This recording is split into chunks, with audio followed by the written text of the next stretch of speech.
Welcome, everyone, to the Tuesday morning edition of Sports Shorts Daily. Hope everybody survived the hurricane that we had. We got Marty survived the hurricane. Joel Davis's hair definitely survived the hurricane. Fellas, how are you? Good. Great. Phenomenal. You're still there at your home? Everything okay? Everything's good, man. Just was out there this morning roping off the pool measurements and just making sure that's what we want. The 32 by 16 pool with the sun deck and the hot tub. It's going to be unbelievable. I'm doing a 10-foot hot tub. Are you confirming right now with your wife about the size, just making sure 32 by 16? 32 by 16 bed. Okay, we're good. Yeah, 32 by 16. That does not include the hot tub. That doesn't include the hot tub. Okay, nice. That's 5 by 9. Can't wait. Kidney bean shaped? I mean, what do we got? We're going very contemporary, straight lines. It's going to be a lot of clean, straight lines to kind of go with our theme here. That way you can do your laps in the morning, go back and forth. Yeah. And your kids can throw parties there in a few years. Huh? And your kids can throw parties there in a few years. That's right. They're going to invite me. Make sure they have Marty's number because he's around their age. Ooh, I'll let both of y'all come over here. Let's talk a little bit about some of the topics in the sports world. First, we'll just hit on some NBA news. It looked like for a minute, Portland Trailblazers win the first game of the series, that all of a sudden maybe Charles Barkley was going to be right. They were going to upset the Lakers as the 8th seed. Not so fast, my friend. The last 3 games, the Lakers have dominated, and they look like a number 1, number 2 seed. AD and LeBron had it going on last night. Yeah, still feel good about that ticket. Not worried at all. And what's now the payout? I'm sure you pulled the ticket out. What's the payout on it? 400. You invested how much on that ticket? 100. So so you bet 100 to win 4. Yeah. I mean, it's nice. I'm glad I didn't bet you. I'm glad I didn't bet you, Ronnie. Before the playoffs. When Portland was up 1-0. When Portland was up 1-0, I almost took that bet with you, Ronnie, and I'm glad I didn't. Where is the ticket right now, Marty? On my phone. It's on. So it's one of those deals. Okay, you did it online. You didn't go to the Beau Rivage or something like that. Punch that. See, I like it when you got to actually have the ticket. It makes it more stressful. No, I agree. Yeah. Giannis had another big night. The Bucks are up 3-1. They're the number 1 seed in the East. They're starting to look like it. They were another team that lost the first game of their series, win the next 3, and all of a sudden now these two big, these big powerhouses, the Lakers and the Bucks, are looking like the 2 best teams in the league. Anybody? How weird is it? That there were 3 sweeps in the Eastern Conference, and one of them wasn't the Bucks? Yeah. That's so bizarre. Yeah. And pretty incredible that the Boston Celtics first time ever swept the 76ers 4-0. That had never happened before in between those 2 teams. That had never happened before. A sweep had happened in their series. I was a huge Boston Celtics fan in the 80s into the early 90s. That was my team. And then I became a Suns fan. Now I'm kind of indifferent. I'm just all Pels. But yeah, that's a great series. I'm sure, Joel, growing up, Dr. J, Larry Bird, I mean, who was your team? Who was your series? Man, when I was growing up, I liked the Atlanta Hawks. Dominic Wilkins and those guys and Spud Webb. And I was a big Atlanta fan, believe it or not. TBS was on every night. So you were your Atlanta Braves fan, a Cubs fan because they were on TV. And I just happened to be a Hawks fan because they were on TV and they had one of the best basketball players in the NBA and one of the shortest players in the NBA. They were just a fun team to watch. They didn't win anything, but they were a lot of fun. Yeah, that's a tight-knit group. There's like 15 of y'all? Exactly.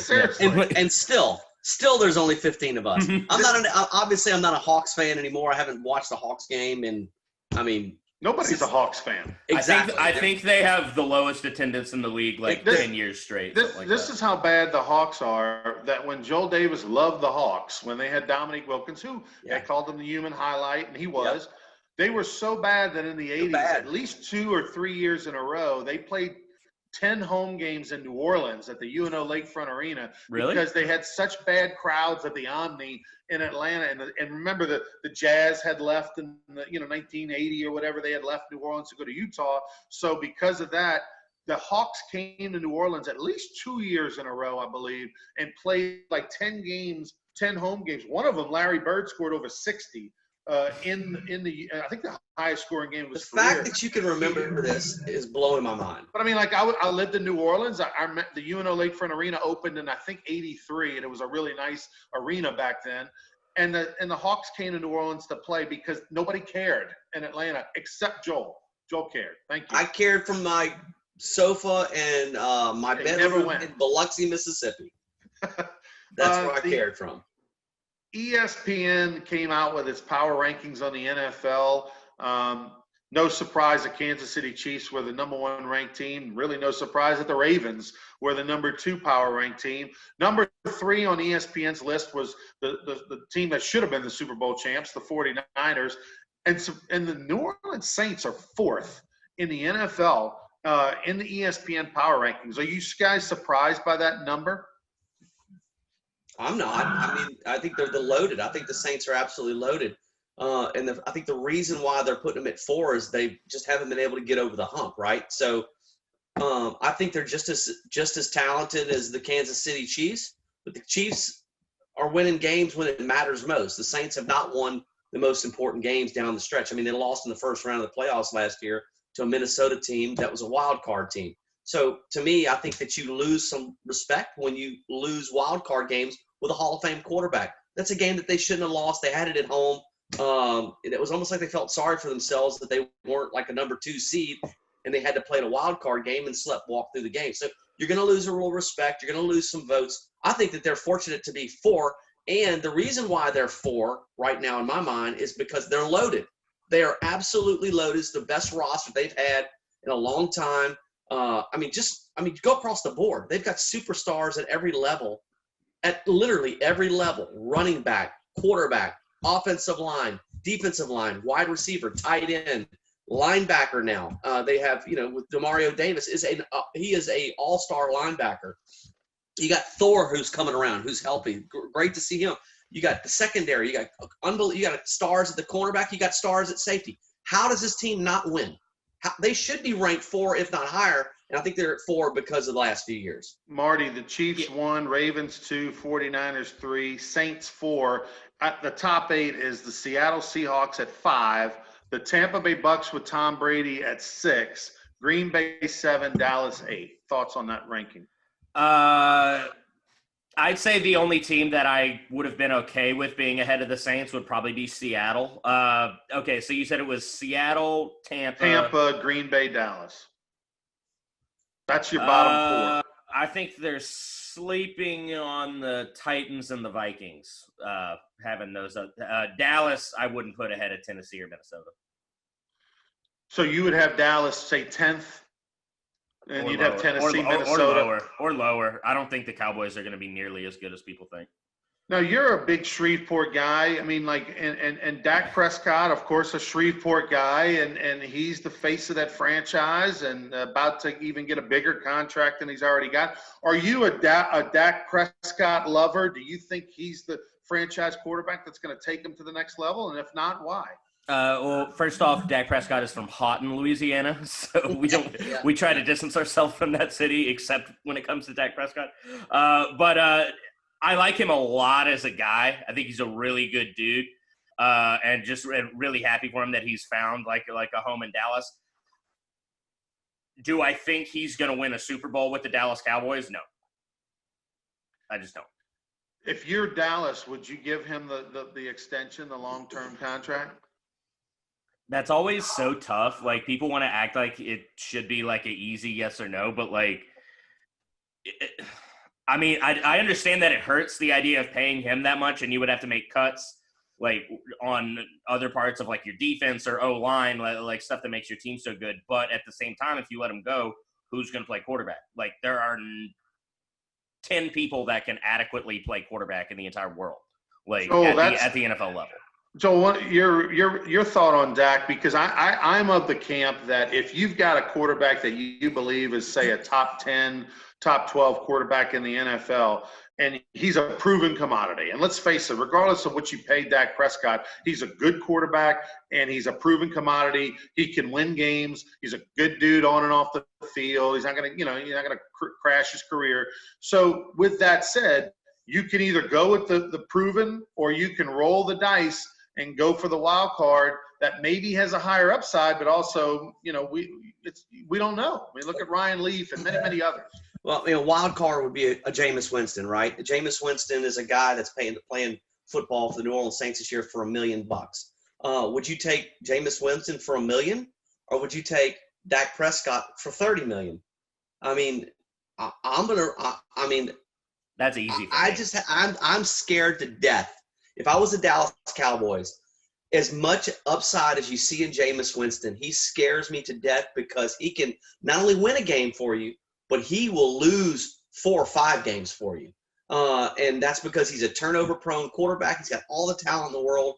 But he, in the NFL, it is known, if you turn the football over, there's no job for you. If you're a running back, I don't care if you can rush for 2,000 yards a season. You can have that talent. If you're putting the ball on the ground, you're not going to retain your starting position because it's too important. Every possession matters. And when you're giving other teams additional possessions, you typically lose games in the NFL because it's so balanced, right? So I'm going Dak Prescott. He's to me, he doesn't scare me at all as a quarterback. That guy can win games for you. Does he turn the ball over? Yeah, but at the rate that Jameis Winston does. So I would take Dak Prescott at $30 million over Jameis Winston, right? If I'm a Dallas Cowboy fan, then Jameis Winston for $1 million, because Jameis scares me that much. What if it was long-term deals? Like, what if, say he gets the richest quarterback in the NFL salary next offseason, and you've got that, you got to pay him $30 million for multiple years, or you get Jameis on a 4-year, $4 million deal. What are you taking? You're not going to get Jameis. I'm hanging my. I know you're not, but I'm hypothetical. I'm putting all my money and energy and belief in Dak Prescott. I'm serious. I think that he's you know what? It reminds me of Tony Romo, dude. Tony Romo took so much heat in Dallas for so long. That dude was a winner, bro. He was good. Just because you didn't have all the parts around him. Yeah. I mean, here's the deal. You also got to think about this. Who's the coach in Dallas now? Mike McCarthy. Right. That is an upgrade, my friends, and that is great for Dak Prescott. I cannot wait, and I can't stand Dallas. I can't wait to see what Mike McCarthy does with Dak Prescott, because, bro, that is a major upgrade from over the cat that they had the last few years, right? Yeah. Hey, He's got weapons. We're talking. I'm not a big Jason. Witten. Oh, Garrett. no, Jason, the coach, former Garrett. coach. Huh? Garrett. Yeah, I can't believe it. That's the brain thing. Jason Garrett was, to me, one of the worst coaches in the NFL. I've seen many mistakes that dude would make on a daily on a Sunday. A lot of skateboard injuries when you were younger. Do we forgive you on the Jason It's Garrett? It's bad, man. reference? I'm telling you, I'm only 50 years old, and I'm only 50. It's bad. Yeah. You're going to be slinging feces by the time you're 65, 100%. No doubt about it. Top 8 teams. Yeah, top 8 power rankings for the NFL. In each, whenever they pick them, they also put who's on the hot seat. That's how they describe it. It's ESPN's terminology. Which player is on the hot seat? For the Saints, they put Drew Brees on the hot seat simply because this is his final year. They expect it to be his final year. He's got TV lined up with NBC, and potential salary cap coming next year could be a lot less with the Chinese virus. And then because of that, Saints are going to be over the cap in a bad way. Well, to me, hot seat usually implies if you don't perform, you're gone, and he's going to be gone anyway. So I don't really get that. It's a swan song, man. Yeah, I agree with you, Martin. This is I get what they're saying. Hot seat's not the correct terminology. I think it's I don't know what terminology you would use, but it's definitely not hot seat. I think that they're just trying to. That's kind of clickbait, hey, read my article type information. to see who's on the hot seat. But when you put Clyde Edwards-Helaire on the hot seat, that makes no sense. I mean, the kid has an opportunity. Yeah. I wouldn't consider it a hot seat, but he has an opportunity. They're going to need him to perform. Well, but the Saints are going to need Drew Brees to perform. Joel Davis, the producer of the show, because he just stole my thunder. Playboy Marty, really excited about this situation. The Kansas City Chiefs, their player on the hot seat for the Kansas City Chiefs, and we just happen to have Patrick Mahomes here on our Zoom call, so that's a pretty amazing. They put Clyde Edwards-Helaire, Marty, on the hot seat. Guy's a rookie, he hadn't played in the NFL, but it's largely because Damian Williams, of course, is out, and he's no longer in. He opted out because of the virus. So Clyde Edwards-Helaire, according to ESPN, on the hot seat. Have your reaction, and then we'll hear from Patrick Mahomes. I mean, I think they're trying to say X Factor. It makes no sense to put a rookie running back on the hot seat, especially when your franchise quarterback is the one who told you draft him. Hot seat, I really don't – I need to read this because I really don't understand what whoever wrote this is trying to do. Patrick, thanks for joining us here on the Zoom call live from Kansas City. Your reaction to Clyde Edwards-Helaire being listed on the hot seat. I'm worried about that young rookie with too much pressure. Oh, man, that is the dumbest thing I have ever heard. How can you put a rookie on the hot seat? That's kind of like putting me on the hot seat. You don't put me on the hot seat. You don't put a rookie on the hot seat. He is a talented young man. He is going to run the ball, catch the ball. He is going to make big-time plays. There's no question about it. I think it's absurd. It's a stupid article. Whoever wrote it is a tard. One last thing before we let you go, Patrick, because I know we got you just for a quick minute. You got to get back to camp. What do you study? I got to study my playbook. Let's hurry up with this thing. What are you learning? By the way, you're studying the LSU playbook. That's interesting. Clyde Edwards, what are you seeing from him from camp? Well, that's exactly what I'm doing. I'm looking at the playbook of LSU so we can maximize Elaire's abilities. Now we call him Clyde Edwards Eclair because he is built like an eclair, chocolate eclair with that stuff in the middle. But he is amazing. We're studying the playbook. We're going to see everything that works great for him, and we're going to implement that this year, and he is not on the hot seat. You know who is on the hot seat, though? Whoever wrote this article, that is who is on the hot seat. Good luck this year, Patrick. Thanks so much for joining us. Really appreciate it. Marty, Patrick looked like LeBron James the way he's always got a book in his hand. Always reading. Always reading the first page. You noticed that too, huh? That every time LeBron, they show him, he's always got a book in his hand, and it's never like in the middle. It's only during the playoffs, though. It's only during the playoffs. He takes a break from social media, although I don't think he did that this year. I think he's still on social media. But yeah, and he always just makes sure he'll go out, he'll do it in situations where he knows he's going to be photographed. Yeah, he'll go sit on the bench during shoot around and just be looking through and y'all saw, I know we talked about off air briefly. Someone asked him about, he's reading Malcolm X right now, and someone asked him what do you think? What do you think about the book so far? And he literally, it was like me in second grade giving a book report.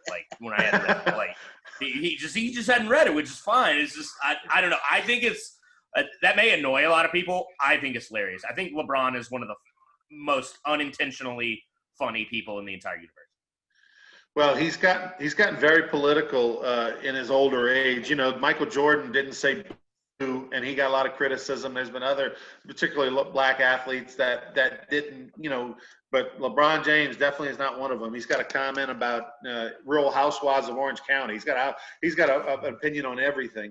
One last topic. Nick Saban at his press conference yesterday was asked about the season. About this being a money grab season for the SEC, and he said absolutely not. It's about the players getting opportunities. It's not about the money. I'm not buying that, fellas. It's about the money. It's always about the money. It's always about the money. Always follow the money. If it was about the players, the other leagues would be doing it too. It's not like the SEC is the most compassionate. It's about, hey, look, we're going to spend $80 million or whatever the number is, right? Whatever the amount of money is that LSU is going to spend this year on salaries and scholarships and that building and the staff and everything else. we got to recoup some of our revenue. I mean, at the end of the day, that's the number one thing. I agree. I mean, look, the bills have to get paid. The bills keep coming. I've always talked about that. No matter what happens, your rent has to still get paid. Your electric bill has to continue to get paid. You have to send your kids to school. You got to pay for the milk money. You got to eat. It's always about the money. Well, you don't have to pay your rent till next year, according to Trump. They gave that rent abatement. Well, you know what? If you got a mortgage, the mortgage keeps coming. I've got Rent's people. One thing, but I guarantee you, LSU and Alabama, they ain't renting nothing. No. Marty, you were telling me earlier, Alabama, some data that came out about that campus. Tell us about it. Well, last week I think they reported 531 new cases of COVID, which is 12 more than the entire country of Scotland over the same time period. So, and I mean, I haven't seen what other colleges are reporting, so I don't know if that's like better or worse. But the fact that it came across my Twitter feed makes me think that's probably a pretty bad number. And the CDC is recommending. You said they're recommending not doing testing on people that are showing no symptoms. I saw that briefly. Yeah, they said because like people are too reliant on those like quick tests, and like I think kind of what we're seeing in the NFL, that they bring back a lot of shoddy results, shoddy results in general, like false positive, false negatives. Like, yeah. Hey, don't forget, we might have shut down an entire country on some false negatives. Who knows? Or false positives, yeah. I mean, there's probably something to that, Joel, in the sense that if you're not feeling sick and you have no symptoms, don't get tested, because we need the numbers to go down in order for us to move forward with our regular life. I'm going to say this. If you feel like crap and you've got a cold and you're coughing and you're sneezing, don't go get tested. Just go to your room. Right. Just stay away from those testing booths, man. I mean, look, Ronnie, I guarantee you had it. You just don't know it. I have not lost my taste buds in a long time. I don't care. That'll be the first thing to go. I don't care. I guarantee. I would be willing. That is a bet I would be willing to take. Is that you at some point you could probably go give plasma right now. All right, he's Playboy Marty. That's Joel Davis with the good hair. I want to thank Patrick Mahomes, who joined us earlier on the show. Sports Shorts Daily. Make sure you like, subscribe, and to our YouTube page. Hit that click and like and share button. Please subscribe, and don't forget Sports Shorts presented each and every morning by LeBair's Casino in Baton Rouge. Have a great day, guys. We'll talk to you tomorrow.